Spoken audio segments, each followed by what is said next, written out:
What's up, crew? Today is yet again another special day. Today's special day is based around the fact that we have just recently hit 2,000 subscribers, and that's freaking cool. I think that's cool because it tells me that there are at least 2,000 of you who find the content of this channel worthy of your subscription. If you've recently signed on, welcome aboard. I hope I continue to make the content that keeps you around. Some of you have been around for a really long time. You're the ones I appreciate the most because you subscribed back when I was starting out and just kind of getting my feet. I really appreciate that. We're gonna get to the questions. We've got a bunch to get through. Let's take care of the house cleaning first. In case you've been DMing me on Instagram, please don't take it personally if I haven't responded. I've had to kind of shut that down because it's really easy for me to end up just staring at my phone all day trying to respond to everybody. I get good questions in there and questions I want to answer. I want to be a resource to you, but it does kind of make a bit of an unhealthy imbalance in my life to spend that much time looking at my phone. Please do continue to hit me up in the comments of Instagram posts, in the comments of YouTube videos. I'll always respond in there. Other than that, if you see me on the trail, please do feel free to give me a shout. I love meeting you on the trail. Meeting subscribers on the trail is really cool because we're already part of the same crew at that point. So please reach out if you see me on the trail. With that out of the way, I want to give a huge thanks to the Path Bike Shop. They just really know what they're doing. They are, in my head, the perfect mountain bike shop. So huge shout out to them. They actually reached out to me a little while ago and asked me if I wouldn't mind being an ambassador for them. And I very quickly said yes, because all it really means is I'm going to continue doing what I continue to do. They're going to continue being awesome, and I'm going to continue to talk about how awesome they are. You're not going to see the Path ads or something like that on my channel. It just means that they appreciate that I appreciate them, and I appreciate them. Yeah, okay. So we're going to get into the questions. I've got a bunch. Okay. This is really cool. All right, so I made a bit of a mistake when I was copying and pasting stuff into my document, and I lost some questions, so I'm gonna just jump in here because they're good questions. Dad Bod Biker asks if train leaves Milwaukee heading west at 53.9 miles an hour, and another leaves Portland heading east at 47.3 miles per hour. How long would it take a tree to fall in the woods if no one was around to have apples? I'm gonna assume that we're basically talking about a pine tree, and pine trees are on average between 40 and 80 feet tall. So let's just call it in the middle and say it's about 60 feet. So taking into account acceleration due to gravity and rotational motion, acceleration, and that, and just kind of assuming a flat surface and no kind of grade to take into account, 3.7 seconds. Craig Aguilar, how long did it take you to grow those awesome beefeater chops? I'm facial hair impaired. It actually started out as a beard, and I wanted a mustache, and Kelly doesn't talk to me when I have a mustache, so I thought I would do something else, and she didn't really talk to me for a little while, but she's gotten used to it. So yeah, that's the facial hair story. Sweet D, what's up, D? It's not really a question, but she's telling me basically that she was kind of nervous that I wasn't going to be able to fit the word anything at the end, talking about the Instagram post. I'm sorry that I stressed you out. Danny O'Ryan asks, what happened at my local bike shops that you drove over 100 miles to the Path? It's not actually 100 miles. It's 45 minutes, so I don't know how many actual miles it is, but it does up the mileage on my truck to head down there and back. My local bike shops were doing what they could, but they're not really mountain bike shops, and when it came to handling things that are mountain bike specific, they just didn't really seem to do the work at a level of quality that was satisfactory to me. I hope that's good enough of an answer without getting into talking crap. Grinder, ever get scared on the rides? Yes, all the time. Honestly, if I'm not getting scared on the ride, it's kind of not that fun. Eric Lawler 83, what was your best ride and your worst ride? Man, I can tell you the worst ride, which is, I will answer this later, but it was basically when I had my worst crash. Best ride, that's hard for me to answer because there's just been so many good ones. I guess the way I can answer that is the trail that I always think about on a regular basis and want to get back to, and that's Flow Trail up in Santa Cruz. Man, I really want to hit that trail again. That was unbelievable. Sean Walsh, MTB, what's your favorite trail ever anywhere? So I guess I just kind of answered that. Well, not really, because if I were to base that on the trail that I like to just session and just never really get bored of, that's going to be the Party Wave to Westridge combo at Snow Summit Bike Park. Yeah. Just love that trail. I think Kelly would agree. Get Around MTB, congratulations on your subs. Who are your top 3 MTB YouTubers? This one's tough again because you're kind of asking me to play favorites in an arena where I try to be diplomatic. So I could answer this a couple of different ways. If I were to say the YouTubers, the MTB YouTubers who put out content that I really appreciate, I appreciate the editing and the quality of the content and the thought that goes behind it, I would have to, of course, call out Seth Spikes Hacks. I mean, like, who's not going to call that guy out? I love his editing. He really thinks through all of his stuff. Another guy is Ben Cathro. He's really creative. He's also a little bit weird, but he's also just a subject matter expert. I love listening to him talk about trails. Watching his track walks before a DH race is really cool because when you actually go and watch the UCI broadcast of the race, it adds a lot to it. So he really kind of enriches that experience. I hate to say it, but I got to call out Tony, I got to give a shout out to Tony, the Outsider MTB. I like that he's acting as a resource to the community. I also just kind of dig his personality. I don't know how much of that is just the fact that I know him and that we just kind of are buddies, but I like what he's doing, so I'm going to call those 3 people out. I keep saying call them out, but I'm shouting out to those people. Shouting them out. Cheney Lucky, do you feel the crush as stars collide? Yes. Yes. And Kelly, how'd you get so lucky to have a wife that rides? I have no answer for that question, Kelly. I just know that it makes me happy. Yeah. So yeah, I'm gonna cut you back to the original footage. Sorry for the craziness. Boom. Danzels. This is starting out really great. Danzels 19. How long did it take you to start jumping? So I probably started jumping within a month or 2 of coming to mountain biking. Dipped my toe into mountain biking way long time ago and crashed really hard, in the ER kind of crash, dislocated fingers and a whole bunch of stitches in my face. So when I came back to mountain biking about 3-ish years ago, I was pretty traumatized still. So it took me a while to just even be comfortable on a mountain bike on dirt. Several months in, I started jumping, then started crashing, and then just kind of got hurt. So I would say I didn't really start jumping with any kind of legitimacy, with any kind of control or methodology until probably about a year in. That doesn't necessarily mean you should wait a year. It just means that if you're going to start jumping, do it with some methodology, learn a little bit. Ron 3000, what's your day job and what do you enjoy outside of MTBing? Ron 3000, you've been around for a while. Shout out to you. Thanks for sticking around. My day job, I'm a designer and developer for a software company. So could you kick up the 43D3? What I enjoy outside of mountain biking, I really like hanging out with my wife. I like hanging out with friends, drinking me some coffee, and reading, writing. I like drawing stuff too, so yeah. Speaking of coffee, AZ Dirt Life, Ken, right? AZ Dirt Life asks what my favorite coffee is, and that's pretty easy to answer. That's Stell's Coffee from Stell Coffee and Tea. Love those guys. Robbie, Stell, Amy, shout out to you for making such a good coffee house. And good coffee. Geo John, what's the weirdest thing you've seen on a bike?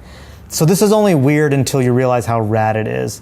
I was up at Snow Summit, I was on the lift, and I saw 2 people on the tandem bike doing jumps. and I thought that was freaking rad. So I looked them up. It's actually Tandemonium. I'll put the Instagram here. They're freaking rad. So shout out to those guys. That's the weirdest thing I've seen. Weird until I see how rad it is. Ella 045, how did you learn to write upside down? So I basically, like most people, I deconstructed the Saussurian model and then applied Wittgenstein's approach to the cognitive inverse lateral aspect of it. And of course, used the Russell's model to bring the signifier and signified back to the Saussurian. So I hope that helps you out. I mean, that's what most people do anyway. Westside MTB, what bike skill do you have the most difficulty with or that you want to develop the most? Basically manuals and wheelies. Yeah, manuals and wheelies, keeping that front wheel off the ground. A is just like cool, and B is a really useful skill on the trail. I guess I should have reversed those, B and A. Okay, cool. Boom. Roberto Domingo.G. Who would outdrink who in a beer drinking contest? You or the outsider? The outsider. Tim Lovelady, what makes you keep mountain biking? Man, this is, I can go deep into this, but it is the activity that gets me into that flow state quicker than any other activity. Wow. I find myself a lot of the times at the end of a trail or mid-trail just laughing with no idea why I'm laughing. I think there's an aspect of suffering that goes into mountain biking. You know, it's usually like the climb, and then you turn around and you negotiate terrain that looking back seems impossible to have negotiated. And there's just this kind of level of disbelief that I even did that. But really, it's about that bliss. It's about like moments of bliss. So that's what keeps me coming back. I think about mountain biking all the time. It's probably a little unhealthy to tell the truth. So, okay, next up, 5150 MTB Life. Congrats on the 2K. What got you into mountain biking? Other than the joy of speed, what else is your motivation to ride? So we just kind of talked about that. I can answer like what got me into mountain biking. So I come out of skateboarding. So I started skateboarding when I was like 13, and I loved the athletic aspect of it, the creative aspect of skateboarding. The community is also really cool. Just pretty much was a hardcore skateboarder for years and years and years. Pretty much when you're skateboarding, you're in an urban or at least a suburban environment, and I really appreciated getting out into the woods. I also did a lot of hiking, a lot of backcountry hiking, you know, like hike way out, poop in a hole kind of camping. And then a buddy of mine at work, Matt, we started talking about mountain biking, and the way he put it was, it's a way to get way out into the woods really quickly. Once I got out there, I really discovered that it really brought those two things, you know, that backcountry camping and the athleticism and creativity of skateboarding together. And that's really kind of what hooked me on mountain biking. And 5150 MTB Life also asks, will you teach me how to edit my videos like you? I can't really. I can give you a little bit of advice though, pretty simply. The things that are tedious to do while editing, find ways to automate that or use keyboard shortcuts or whatever you can do to make that process really fast and make it so that that consumes less of your time so that you can use more time and energy towards the creative parts of editing video. So yeah, that's the best advice I can give in terms of making your videos good. Lobo MTBer, worst MTB injury. This one's easy. Separated my shoulder at Sky Park over a year ago. Yeah, man, like the bones are still not in the right place. As much as PT as I can do, it's always going to be a little bit weird. So that's the worst injury. Katie O'Leary, what's up, Katie, asks, is cereal soup? Explain. Based on the fact that a grocery store has a soup aisle and a cereal aisle, I'm going to say no. The Outsider MTB, what's up, Tony? When you're riding your bike down the trail, who do you pretend you're talking to on camera? For me, it's Burt Reynolds. I think if Burt Reynolds thinks what I'm saying is cool, then that's all that matters. Disclaimer, Burt Reynolds is a subscriber and regularly comments on my videos. That's the emoji he made. Man, I don't know. I kind of don't imagine anybody. I'm thinking about who am I imagining now. I don't really know. Quite honestly, I think Tony is really just hoping that I'm going to say him, that he's who I think about. But that's not true. Maybe I'll start, Tony. I'll start talking to you. But that's going to be weird if we're on the trail together. The one Ethan, just curious, what made you go to the Santa Cruz? So yeah, I got the Santa Cruz Bronson. Freaking awesome bike. It came down to two bikes.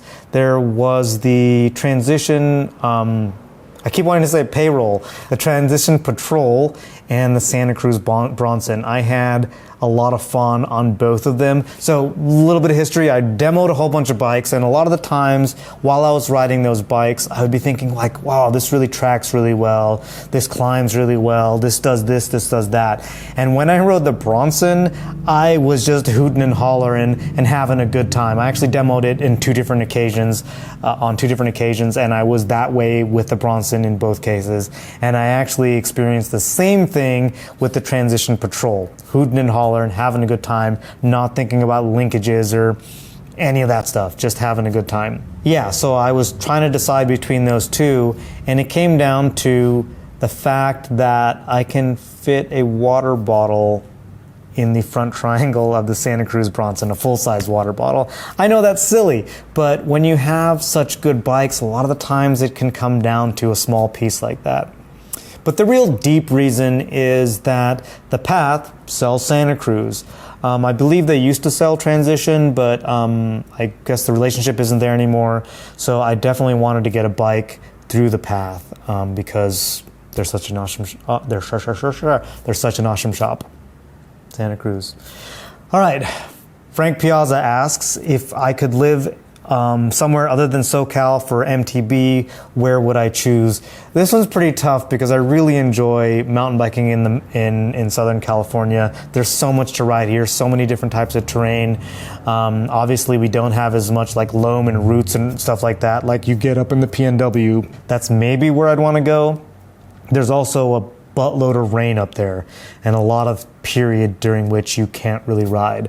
So I'm gonna kind of cop out and say maybe like Northern California, like maybe Santa Cruz, Central California. But yeah, I don't know where else I would live. SoCal is just rad. Louis Gall. I love this question. We all have a limit we push but don't cross. How often do you see stuff that makes you think twice? Pretty much all the time. The way it works in my brain, I'll often see a feature that's down the trail, and there's a part of me that's like, holy crap, what am I going to do when I get to that? Speaking about riding a trail blind, that's kind of what I'm talking about. Riding a trail blind, I see something, I'm like, what the heck? But usually by the time I get there, depending on the amount of momentum I have and how confident I'm feeling that day, I can usually just kind of like push through it and then I'm good.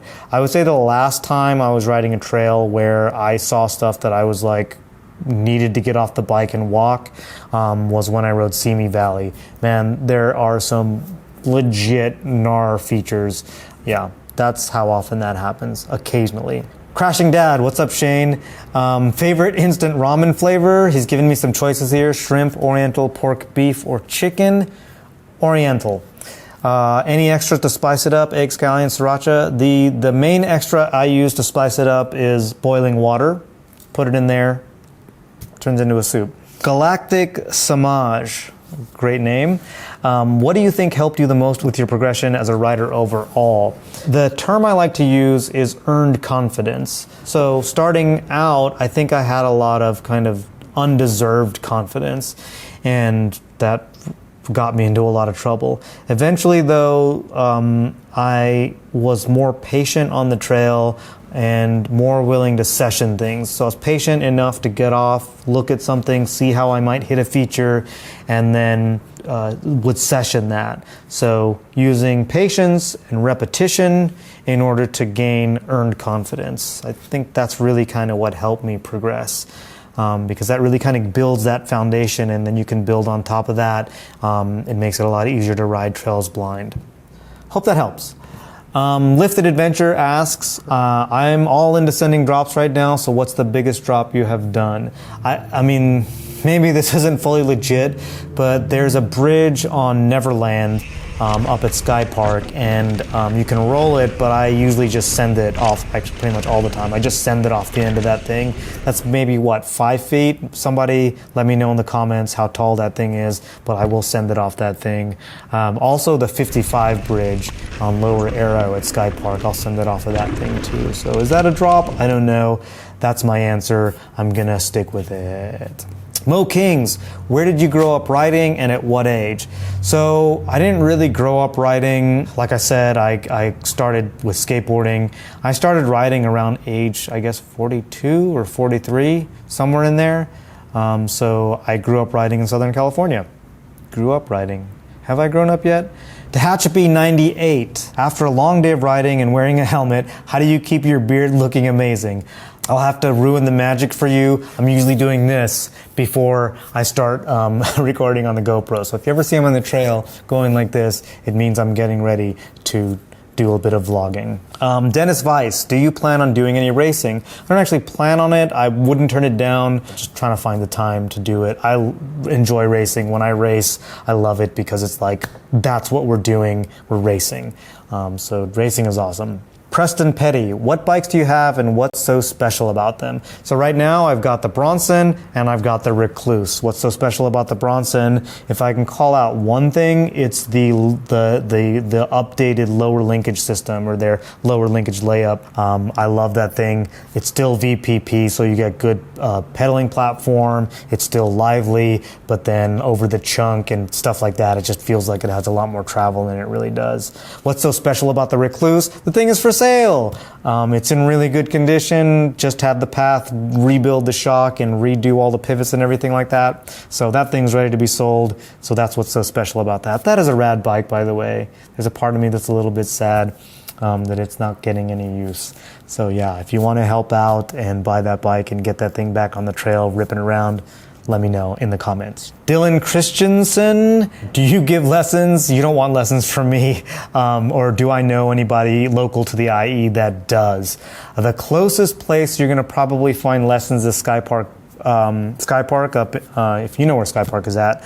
Look them up, they've got events going on. I know that Lee Donovan has been doing lessons up there. I don't know if she's local. She will be in the area, but she also travels around quite a bit.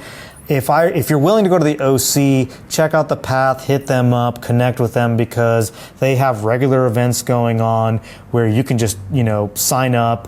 And a lot of times it's like super cheap and you can be part of a group and then get some lessons. They're also connected with Non-Dot Adventures out in OC, and they do a lot of stuff out at Santiago Oaks. That's a really good organization. So yeah, tons of resources in the area. Check it out. James Fontes, how did you get into mountain biking? So we'll get to that. And did you ride BMX bikes as a kid? If so, was there a place where everyone rode back in the day? So I rode BMX as a kid for a minute. So I grew up in Tennessee. I bought a cheap BMX from some kid when I was too young to drive, and I got into it for a minute and I really enjoyed it.